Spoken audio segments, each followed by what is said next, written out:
नमस्कार, आप देख रहे हैं सवाल आपका और आपके साथ मैं हूं कायनात अंसारी। महंगा हुआ सफर, महंगा हुआ टोल। कोरोना की मार के बीच नेशनल हाईवे पर चलना अब महंगा हो गया है। महामारी के इस दौर में जहां सरकार से महंगाई पर लगाम की उम्मीद की जा रही थी, वहीं ये सरकार की तरफ से ही बेलगाम होती जा रही है। लगातार पेट्रोल डीजल की बढ़ती दरों के बीच अब टोल टैक्स की दरें भी बढ़ गई हैं। बढ़ती दरों को ऐसे समझा जा सकता है कि अगर आपको करनाल से पानीपत की तरफ जाना है या फिर पानीपत की तरफ से करनाल आना है तो टोल टैक्स के रूप में 5 रुपए से लेकर 20 रुपए तक अधिक चुकाने होंगे। एनएचएआई के निर्देश के बाद बस्ताड़ा टोल प्लाजा भी दरों को बढ़ाने जा रहा है। वहीं मासिक पास की बात करें तो ये भी 60 रुपए से लेकर 350 रुपए तक वाहन की क्षमता के अनुसार महंगा हो गया है। बता दें कि बस्ताड़ा टोल प्लाजा से 24 घंटे में दिल्ली से अमृतसर तक जाने वाले करीब 30,000 से ज्यादा वाहन यहीं से गुजरते हैं। अप एंड डाउन करने वाले हर वाहन मालिक की जेब पर अब टोल की बढ़ी नई दरों से असर पड़ेगा। हालांकि नई दरों में कार, जीप और वैन की एक तरफ की यात्रा का टोल टैक्स नहीं बढ़ा है। यदि अप डाउन करेंगे आप तो पिछले रेट के हिसाब से ही 5 रुपए अधिक चुकाने पड़ेंगे। रेट की ये नई दरें 1 सितंबर यानी कि आज से लागू हो गई हैं। तो टोल की नई दर आज से लागू हो चुकी है। 5 से 60 रुपए तक आपको अतिरिक्त जो है अब टोल चुकाना पड़ सकता है। टोल महंगा हो गया है और इस विषय को लेकर आज खबरफास्ट ने भी कई सवाल उठाए हैं। ऐसे दौर में, महामारी के इस दौर में जहां पर लोग सरकार की तरफ इस उम्मीद से लगातार देख रहे हैं कि सरकार महंगाई से राहत देगी। पेट्रोल डीजल तो लगातार महंगा हो ही रहा था, लेकिन अब नेशनल हाईवे पर चलना भी लोगों का महंगा हो गया है। ऐसे में कुछ सवाल यहाँ पर खबरफास्ट ने भी उठाए हैं। सवालों पर नजर डाल लेते हैं, उसके बाद करते हैं यहाँ पर इस चर्चा की शुरुआत। आप भी अपने सवाल हम तक पहुंचा सकते हैं। पेट्रोल डीजल के बाद महंगा हुआ टोल, महंगाई तो कहां जाकर रुकेगी बोल। कोरोना काल में वाहन चालकों पर महंगे टोल की मार क्यों? टोल दरों में अभी बढ़ोतरी सही या गलत? तो ये नंबर आपके सामने, इन नंबर पर कॉल करके आप भी हम तक अपनी बात पहुंचा सकते हैं। अगर आपको भी लगता है कि ये जो टोल वृद्धि है ये अभी नहीं होनी चाहिए थी, कुछ समय बाद इसे किया जाना था, या ये सही वक्त है अगर सरकार यहाँ पर कर रही है, क्योंकि सरकार को भी पैसों की जरूरत है, राजस्व उसे भी इकट्ठा करना है, तो यहाँ पर ये कदम सरकार का सही है या नहीं है? क्या आपकी राय है, क्या सुझाव आप रखते हैं? आप हम तक अपनी बात पहुंचा सकते हैं और जिम्मेदार यहाँ पर आपके सवालों के देंगे जवाब। तो सवाल आपका में आज चर्चा का विषय टोल की बढ़ी दरें। टोल हो गया है महंगा और सफर भी हो जाएगा अब महंगा।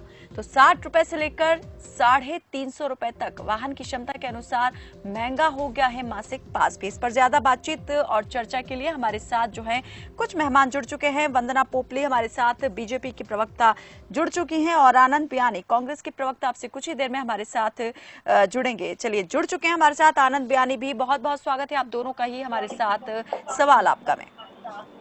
सबसे पहले वंदना जी, सवाल आपसे कि कोरोना काल में लोग उम्मीद लगा रहे थे सरकार से कि सरकार जो है महंगाई का ग्राफ नीचे लेकर आएगी, पेट्रोल डीजल के दामों में कमी की मांग की जा रही थी, लेकिन इसी बीच टोल की दरें बढ़ा दी गई। देखिए कायनात, मैं मानती हूँ कि अभूतपूर्व संकट है कोरोना, और शायद ज्यादा समय नहीं होगा, आपको भी याद होगा कि जब लॉकडाउन हुआ था तो उसके बाद हमने टोल टैक्स जो है लेना बिल्कुल बंद कर दिया था, ताकि जो जरूरी चीजें लोगों तक पहुंच रही हैं वो बिना किसी मुश्किल के पहुंचे। अगर बीमार जो लोग हैं एक शहर से दूसरे शहर जा रहे हैं तो उनको किसी तरह की मुश्किल नहीं है। तो वो समय भी हमने देखा कि जब सरकार ने पूरी तरह से मदद की थी। आपको एक चीज और बताना चाहूंगी कि 2008 में राष्ट्रीय राजमार्ग शुल्क दरों और संग्रह का निर्धारण होता है according to WPI wholesale price index, जो हर साल 1 सितंबर को बढ़ाए जाते हैं। तो 1 अप्रैल से आई जी, सुन लीजिए, हर साल 1 सितंबर को बढ़ाए जाते हैं और उसका जो 2008 से लेकर अभी तक उसका जो परसेंटेज है 6 से 7% तक रहता है। अब की बार हमने उसको कम करके 4% किया है, क्योंकि कहीं ना कहीं इकोनॉमिक्स का ये मानना है कि जो सरकार है उसको अपने खर्चे बंद नहीं करने चाहिए। कौन से खर्चे? जो जनता के विकास के लिए किए जा रहे हैं। अगर वो खर्चे बंद हो जाएंगे, नए प्रोजेक्ट नहीं आएंगे तो अनएम्प्लॉयमेंट और बढ़ेगी, कहीं ना कहीं इकोनॉमी डाउन जाएगी। तो एक बहुत जरूरी है कि नए प्रोजेक्ट आए। तो हमने 6 या 7% को ना बढ़ा के इस बार हमने सिर्फ 4% बढ़ाया है, ताकि ज्यादा बोझ जो है जनता पर ना पड़े। एक चीज और मैं कहूंगी, और टोल टैक्स का एक बार और निर्धारण होता है हर 1 अप्रैल को जी, जो कि तकरीबन 4% तक बढ़ाया जाता है। इस बार कोरोना को देखते हुए 1 अप्रैल को कोई भी टोल टैक्स नहीं बढ़ाया गया था। एक और इम्पोर्टेंट चीज यहाँ पर आपको और बताना चाहूंगी कि फास्टैग से रिलेटेड डिजिटल लेन देन को हम बढ़ावा दे रहे हैं। आपने देखा होगा कि कोरोना टाइम में वो कितना सहायक सिद्ध हुआ। हम घर में बैठ के मोबाइल से पेमेंट कर सकते थे। कहीं पर हमें नोट है, उनको करेंसी नोट है, उनको टच करने की जरूरत नहीं है, किसी के संपर्क में आने की जरूरत नहीं है। फास्टैग उसमें एक बहुत बड़ा कदम था। तो अभी केंद्र सरकार ने अधिसूचना जारी की है, जिसके हिसाब से अगर 24 घंटे के अंदर ही वापस आया जाता है उसी रूट पर, तो वापसी में एक छूट जो है वो उनको मिलेगी टोल टैक्स में। तो मुझे लगता है कि मेरी सरकार बहुत अच्छे ढंग से काम कर रही है। कोरोना का भी हम ध्यान दे रहे हैं, हम ये देख रहे हैं इकोनॉमी भी डाउन नहीं जाए, नए प्रोजेक्ट हम करें, क्योंकि ये जो दरें बढ़ी हैं वो नए प्रोजेक्ट के लिए बढ़ी हैं। नए प्रोजेक्ट हम रोक नहीं सकते ताकि लोगों को एम्प्लॉयमेंट मिले और ज्यादा विकास हो। तो मेरी सरकार बहुत अच्छा काम कर रही है, लोगों का भी ध्यान रख रहे हैं। बहुत सारे लोग कहते हैं कि कोरोना में क्या किया सरकार ने। अगर आप बात करें जितने भी डॉक्टर हैं, नर्सेज हैं, उन सबको हमने बीमा इंश्योरेंस कवर दिया। लोगों के खाने की बात करिए, जो लोगों को खाना देना हो, टोल टैक्स में हमने उनको छूट दी, ताकि जो लोग हैं उनको कोरोना टाइम में कहीं पर भी मुश्किल नहीं हो। हर तरह का कदम जो है मोदी सरकार, खट्टर सरकार उठा रही है, ताकि जो लोग हैं कहीं से भी रुकते नहीं शेष को। आनंद बयानी जी, आप कैसे देख रहे हैं यहाँ पर बढ़ाई गई इन टोल दरों को, टोल टैक्स में जो बढ़ोतरी हुई है? सबसे पहले तो मैं आपके चैनल का धन्यवाद करूंगा कि आपने आज ये उठाया। थोड़ा सा मैम आवाज सही करनी पड़ेगी क्योंकि बड़ी कट कट की आवाज आ रही है, क्लियरिटी कोई भी नहीं है इसमें जी। थोड़ा सा पीछे चलिए, हम जरूर चाहेंगे जो हमारी टेक्निकल टीम है वो इस तरफ थोड़ा सा ध्यान दें और ये जो आवाज में गड़बड़ हो रही है उसको ठीक किया जाए। ना ही पिच नजर आ रही है क्लियर, ना ही आवाज क्लियर नजर आ रही है। चलिए आनंद बयानी जी, मेरा सवाल आप सुन पाए हैं क्लियरली? हाँ जी, बताइए। मैं ये जानना चाह रही हूँ आनंद बयानी जी, अभी वंदना पोपली जी ने कहा कि ये जो टोल टैक्स में बढ़ोतरी की गई है ये उतनी नहीं की गई जितनी होनी चाहिए थी। सरकार ने इसमें भी रिलीफ दिया है और ये जरूरी थी इस वक्त करनी, क्योंकि राजस्व भी सरकार को चाहिए नए प्रोजेक्ट्स के लिए। ये जरूरी था दरों के अंदर वृद्धि करना। लेकिन आप इस वक्त में जब कोरोना काल चल रहा है, हर एक चीज महंगी है, इस बीच ये जो दरें बढ़ाई गई हैं, क्या आप मान रहे हैं बिल्कुल सही है या थोड़ा और रुकना चाहिए था, सरकार को वेट करना चाहिए था?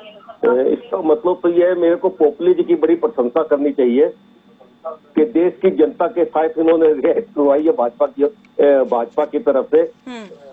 आप एक बात देखिए, कोरोना की मार आम पब्लिक पर पड़ रही है सरकार से कम, और ऐसे स्थिति के अंदर टोल टैक्सों में वृद्धि या पेट्रोल डीजल के दामों में वृद्धि क्या जायज है? और खास करके जब से फास्टैग चालू हुआ है, किन किन चीजों का घाटा हुआ?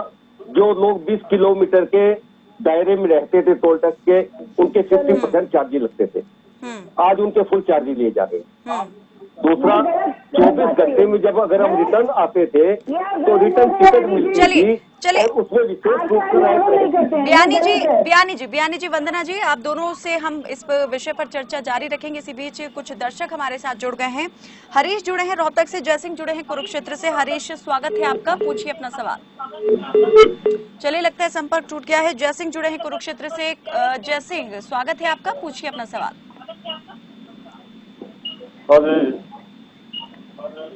जी जयसिंह जी। हाँ जी, प्रधान नमस्कार जी। जी नमस्ते। यो हमारा ये तो पता ही नहीं, बीजेपी वाले यूँ करते हैं, फला करते हैं। 2,000 रुपये जो गरीब आदमी है, 2 किलो मालिक है, आज तक तो भेजे नहीं है, अब तक भेज दिए, अब तक भेजे नहीं। जयसिंह जी, अपनी बात एक बार फिर से आप दोहराएंगे, हम समझ नहीं पाए आपकी बात। जो 2,000 रुपये भेजे नहीं गरीब जनता के लिए, जो 2 किलो मालिक है, जो जिम्मेदार 2 किलो मालिक है।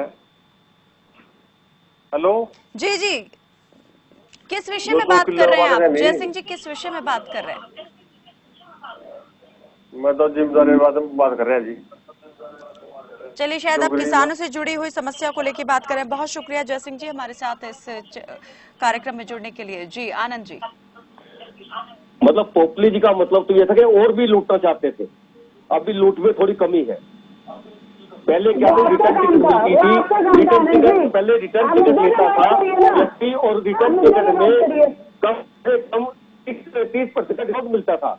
और आज कोई रिटर्न टिकट नहीं, वन साइड जाओ तो वन ही टिकट मिलेगी, वापसी आने के लिए दोबारा टिकट लेनी पड़ेगी, आपको टोल टैक्स कटवाना पड़ेगा। मतलब जनता की लूट में अभी इन्होंने तक छोड़ रखी है।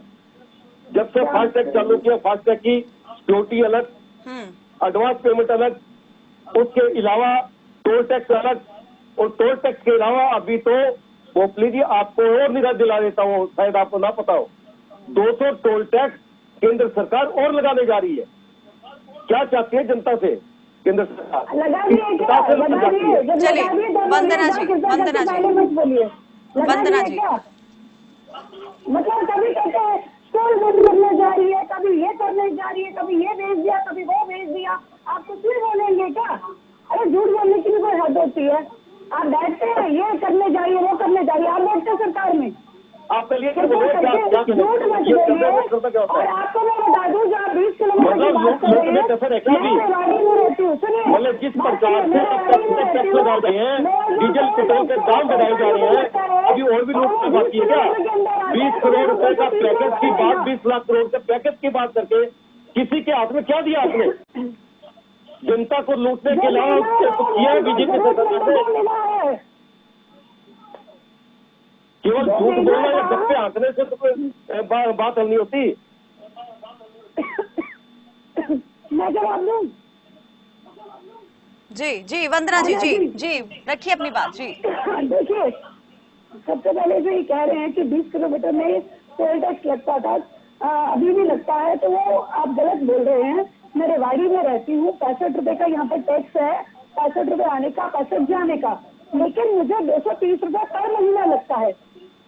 चप्पे चप्पे पर टोल टैक्स हरियाणा में होते थे हुडा सरकार में। आपको बताना चाहूंगी 18 टोल टैक्स हमने बंद किए, लिस्ट है मेरे पास, आप चाहें तो मैं पढ़कर भी सुना सकती हूँ, एक लिस्ट है मेरे पास।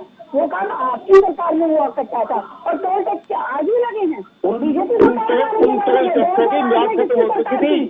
भाजपा के प्रवक्ता से बता दें, टोल टैक्स की बात खत्म होगी, उन्होंने बंद नहीं किया, आपका बोलने का हक नहीं है। जो गरीबों की जेब पे डाका आप देंगे क्या मेरे को हक? नहीं करती थी, मतलब आप बोलने का हक भी आप देंगे क्या? जो घर बीजेपी सरकार का काम क्या है? करना सही है भैया, को घर मिलता है। बीजेपी सरकार को वंदना जी, वंदना जी, वंदना जी, कोई बोल ही नहीं सकता। वंदना जी, मैं ये जानना चाहती हूँ, वंदना जी, झूठ की सरकार की आपकी। वंदना जी, चलिए मुद्दे पर बात करते हैं। वंदना जी, आप अभी कह रही थी कि सरकार ने कुछ रिलीफ भी दिया है, जितना % बढ़ाना था उतना नहीं बढ़ाया है। तो मैं ये जानना चाहती हूँ कि जो दरें होती हैं वो हर साल जो है सरकार कितना हिसाब से बढ़ाती है, कितना % का इजाफा होता है, और अगर सरकार उसके हिसाब से बढ़ोतरी करती तो कितने रुपए और ज्यादा देने पड़ते? कितने की छूट सरकार दे चुकी है? अलग अलग टोल के अलग अलग जो है रेट है, उसके हिसाब से मैं फिलहाल एक एक टोल का तो नहीं, मोटा ही हम थोड़ा सा जान लेते हैं। अगर 100 रुपए किसी का कहीं पर टोल टैक्स है तो उसका 160 होता है, जिसको हमने अभी 104 रखा है। कहीं पर तो 1 रुपया भी बढ़ा है, क्योंकि वो टोल अमाउंट उसका ऑलरेडी कम था। तो जैसे 25-26 रुपए है, 50 रुपए है, तो उस हिसाब से टोल जो है 25 रुपए में उससे 1 रुपया बढ़ा है। तो हमने ज्यादा टैक्स नहीं बढ़ाया है, ये एक पॉलिसी है जिसके हिसाब से 1 अप्रैल को नए वित्तीय वर्ष में बढ़ते हैं, जिसको हमने नहीं बढ़ाया, क्योंकि हमें मालूम है कोरोना की मार वो ऑलरेडी जूझ रहे थे। इकोनॉमिक्स का कहना है कि हमें नए प्रोजेक्ट और लेकर आने चाहिए, जिसके मद्देनजर सरकार को खर्चे नहीं रोकने चाहिए, सरकार को नए प्रोजेक्ट बनाने चाहिए ताकि एम्प्लॉयमेंट जनरेट हो और भी ज्यादा काम हो। तो ये नहीं है कि हम खर्चे बंद कर दे, नए प्रोजेक्ट नहीं लाए, नए प्रोजेक्ट भी लाने पड़ेंगे। जो बाहर से अगर प्रोजेक्ट आते हैं दूसरी कंट्री से, जिस तरह से चाइना का आपने हाल देखा है, तो कहीं ना कहीं नए प्रोजेक्ट भी हरियाणा में लगातार बात उठी है, बार बार आएंगे। तो हमें अपनी इंफ्रास्ट्रक्चर को भी बढ़ाना पड़ेगा, फैसिलिटी को भी बढ़ाना पड़ेगा। चलिए वंदना जी, आपकी बात लेते हैं, आपकी बात लेंगे आगे। एक दर्शक जुड़े, उनको ले लेते हैं। बाबूलाल जुड़े हैं सिरसा से, बहुत स्वागत है आपका बाबूलाल जी, रखिए अपनी बात। हाँ जी, ऐसा है मैडम जी, WHO इनको इतना पैसा दे रहा है, कोरोना इनसे कंट्रोल नहीं हो रहा, तो ये पब्लिक पर इतना कर का बोझ लगाकर क्यों ऐसा कर रहे हैं? सरकार की गलती है और गरीब जनता पिसी जा रही है और कोरोना बिल्कुल कंट्रोल नहीं हो रहा। और WHO ने इतना पैसा दिया, वो कहाँ जा रहा है? फिर इनको इतने रेट बढ़ाने की क्या जरूरत है? चलिए, बहुत शुक्रिया बाबूलाल जी हमारे साथ जुड़ने के लिए। एक और दर्शक जुड़े हैं, वंदना जी, उनको ले लेते हैं, फिर जरूर जवाब आपसे लेना है। ओमवीर जुड़े हैं कुरुक्षेत्र से, बहुत स्वागत है आपका ओमवीर जी, रखिए अपनी बात। हाँ जी जी ओमवीर जी, यस सर, कहिए। हेलो जी जी, हम सुन पा रहे हैं आपको, कहिए। ये कोरोना की एंटी, हेलो जी जी, हम सुन पा रहे हैं। हाँ, कोरोना ये क्या चीज है जी? गाँव में है ये क्या चीज है? हमारे तो वो नहीं आ रही समझ में। तो कोरोना है, जैसे हम तो आपस में नजदीक तो रहते ही है, लेकिन जैसे खेत में काम करते हैं तो आपस में हमारा साथ तो मिलता नहीं। जैसे नजदीक है, जैसे फसल कटाई करते हैं, बुआई करते हैं जी, उसके बाद वो करके पसीना निकलता है। ये क्या है जी? कैसे आपका समाचार सुने, आप बैंक भी हो, उसमें मैं आपको एक सुझाव देना चाह रहा हूँ। जी ये है ना कोरोना जी, मेहनती आदमी को तो आती नहीं। चलिए, शायद आप तो कोरोना से जुड़ा हुआ सवाल पूछ रहे हैं कि आखिर ये क्या है, किस तरीके से संक्रमण जो है इसका लग जाता है। बहुत बहुत शुक्रिया ओमवीर जी हमारे साथ कार्यक्रम में जुड़ने के लिए। और एक और दर्शक करीम खान जुड़े हैं मध्य प्रदेश से, बहुत स्वागत है आपका करीम जी, पूछिए।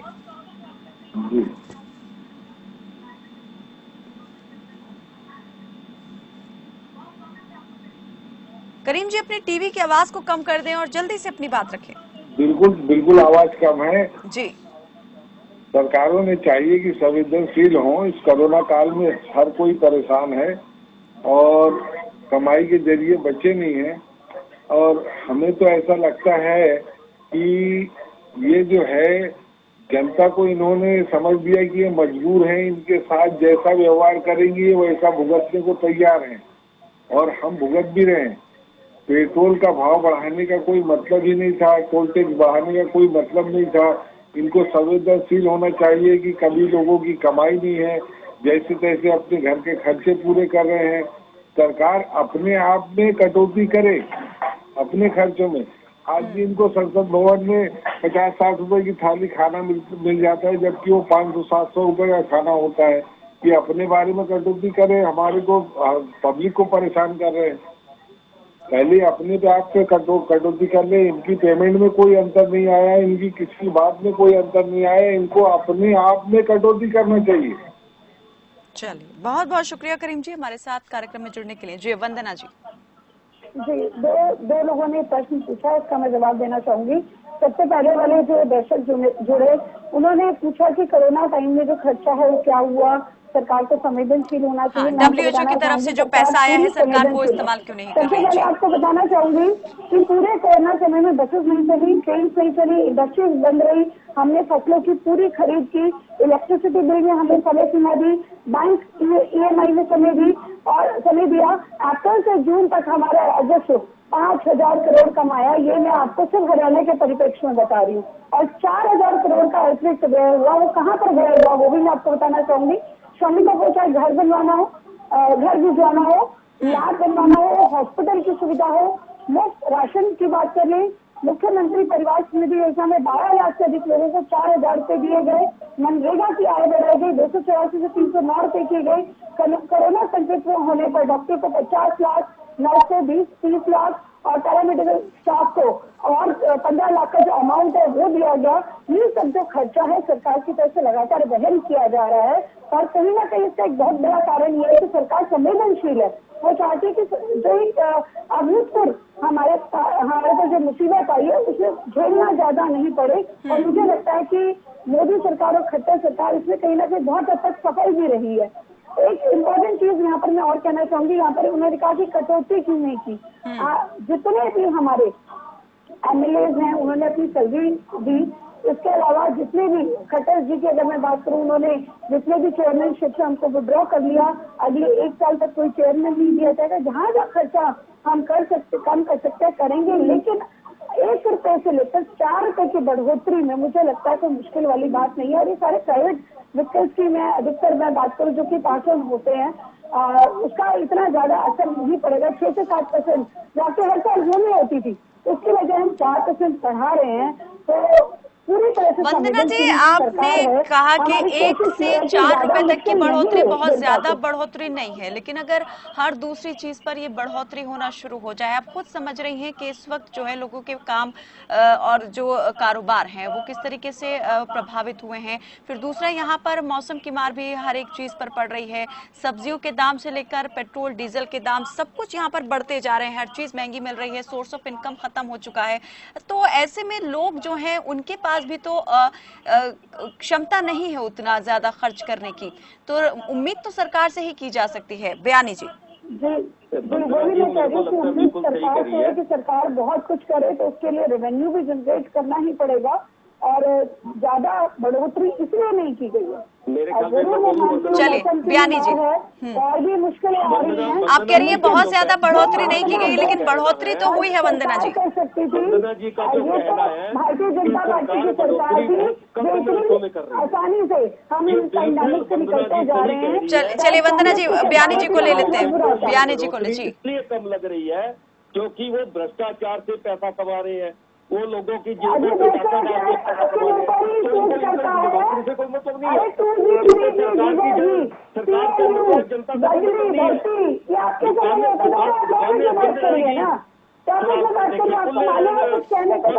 सवारी बिठाएंगे, स्कूल कॉलेज बार बार के निर्णय बंदना जी, ये आपको बताने की जरूरत नहीं है। आज जनता जितनी परेशान है, अगर उसकी परेशानी को या आज इस संवाद को आप साथ साथ लेके चले तो हो सकता है सरकार को भी थोड़े कान खुले और जनता के लिए सोचे। केवल बोलने से कुछ नहीं होता। वंदना जी, आपने भी बिजली के बिलों की बात की, बिजली के सरचार्ज माफ करने की बात की सरकार ने, क्या बिजली के सरचार्ज माफ किए? पानी के बिलों के सरचार्ज माफ करने की बात की, क्या पानी के बिलों के सरचार्ज माफ किए?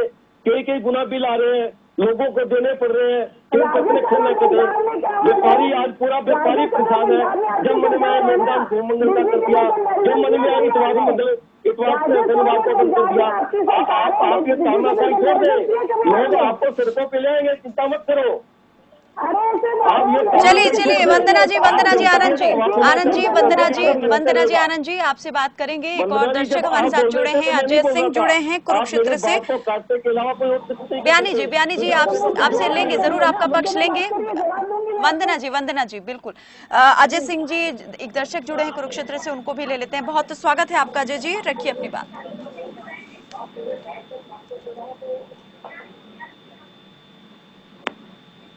अजय सिंह जी।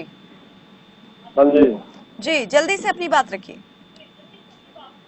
मैं कहा जी मैडम जी, जो किसानों दिए ना गरीब 2,000 रुपये, वो तो पता नहीं है, जहाँ कभी वहाँ करते हैं पाकिस्तानी, कभी चीनी, कभी रूस की होता है। 2,000 तो दिए नहीं है, जो छोटे किसानों को तो मार दिए, गरीब अमीरों दे दिए। चलिए बहुत बहुत शुक्रिया अजय सिंह जी हमारे साथ जुड़ने के लिए। यशपाल जुड़े हैं सोनीपत से। यशपाल स्वागत है आपका, रखिए अपनी बात। नमस्कार मैडम जी। नमस्ते मैडम जी ने बोला कि हमने जो है ना बिजली पर कटौती की है, लेकिन इन्होंने बिजली की कटौती के साथ साथ बिजली में वैसे भी कटौती कर दी। जगमग योजना के तहत इन्हें जो 24 घंटे बिजली देनी थी वो 16 घंटे आ रही है मात्र, और ये कह रहे हैं कि हमने बिजली की दरों में कटौती की है। तो इनसे जरा पूछो बिजली की जगमग योजना के तहत 24 घंटे क्यों नहीं आती। चलिए बहुत शुक्रिया यशपाल हमारे साथ कार्यक्रम में जुड़ने के लिए। वंदना जी, अभी आप जो कह रही थी उसी से जुड़ा हुआ एक सवाल भी यहाँ पर आ गया है दर्शक का कि बिजली के बिलों में ही कटौती नहीं हुई है, बिजली की सप्लाई में भी कटौती हुई। देखिए बड़ा अच्छा लगा कि इन्होंने माना कि बिजली के बिल में कटौती हुई है। सप्लाई की अगर मैं बात करूं, ज्यादा समय नहीं हुआ, 6 साल हुए हैं। मैं याद करती हूँ कि पूरी रात लाइट नहीं आती थी और बाहर बैठे रहते थे। गर्मी के दिनों की बात कर रही हूँ मैं, और पूरा रात हम सोचते रहते थे कि कैसी सरकार है कि जनता की सुध नहीं लेती है। अगर कहीं पर तकनीकी कोई कमी आ जाती है तो लाइट कटे तो कटे, नहीं तो जगमग योजना के तहत ऐसे 70 साल तक जिन गाँव में लाइट नहीं पहुंची वहां पहुंचाई गई, और उसके अलावा लाइट निर्बाध रूप से आ रही है। ऐसा होता ही नहीं है कि लाइट चली जाए। वंदना जी, मेरे को ये लगता है भूल जाती है कि सरकार इससे आप हमारी सरकार की बात करती है। बिजली का भी यूनिट आपने लगाया है, हमने कितने यूनिट लगाए बिजली के, आपने कितने यूनिट लगाए? जनता आपसे बात कर रही थी, बिजली के बिलों की छूट की बात कर रही थी, और बिजली की कटौती की जनता बात बता रही है। चलिए वंदना जी, बयानी जी, मुद्दे पर जो टोल टैक्स में बढ़ोतरी हुई है, मैं ये जानना चाह रही हूँ सिर्फ और सिर्फ यही कि अभी इस वक्त में ये बढ़ोतरी करना ठीक था, कुछ और वक्त का इंतजार किया जा सकता था इसमें? जल्दी से अंतिम प्रतिक्रिया बयानी जी सबसे पहले। बिल्कुल नहीं किया जाना था। पेट्रोल डीजल के रेट भी कम किए जाने थे। टोल की बात है, टोल में भी काफी कटौती की जानी थी इस तरह की स्थिति के अंदर, कोरोना माह की स्थिति के अंदर। व्यापारियों को, कर्मचारियों को, किसान को, हर वर्ग को हर प्रकार की राहत मिलनी चाहिए। और जब तक पहले की बात है, हमारी सरकार की बात है, टोल के अंदर वन साइड में रहत होती थी, दूसरी साइड अगर वापस अगर आप आओ 20 किलोमीटर में रहने वाले लोगों को रहत होती थी, वो रहती सब खत्म करती। चलिए वंदना जी ने नया परिवहन एक्ट लागू किया और इतनी लूट मचाई, लोगों के इतने बड़े बड़े जुर्माने किए वाहनों के, और इसलिए किया कि यानी आप ये कहना चाह रहे हैं इन शॉर्ट के सरकार अभी भी लूटने का काम कर रही है टोल टैक्स में बढ़ोतरी करके।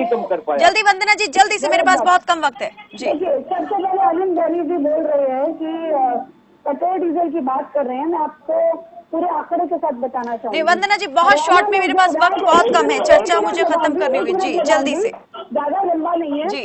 हरियाणा में जो वैट है वो 26 रुपए 25 पैसे है पेट्रोल को, डीजल को 16, और पंजाब में है राजस्थान में। आप हरियाणा की बात करें 47। चलिए फिर वही कि यहाँ हमारी सरकार, वहाँ तुम्हारी सरकार, तुमने कितना रिलीफ दिया और हम इससे ज्यादा रिलीफ दे रहे हैं। चलिए बहुत बहुत शुक्रिया आप दोनों ही मेहमानों का हमारे साथ इस चर्चा में जुड़ने के लिए।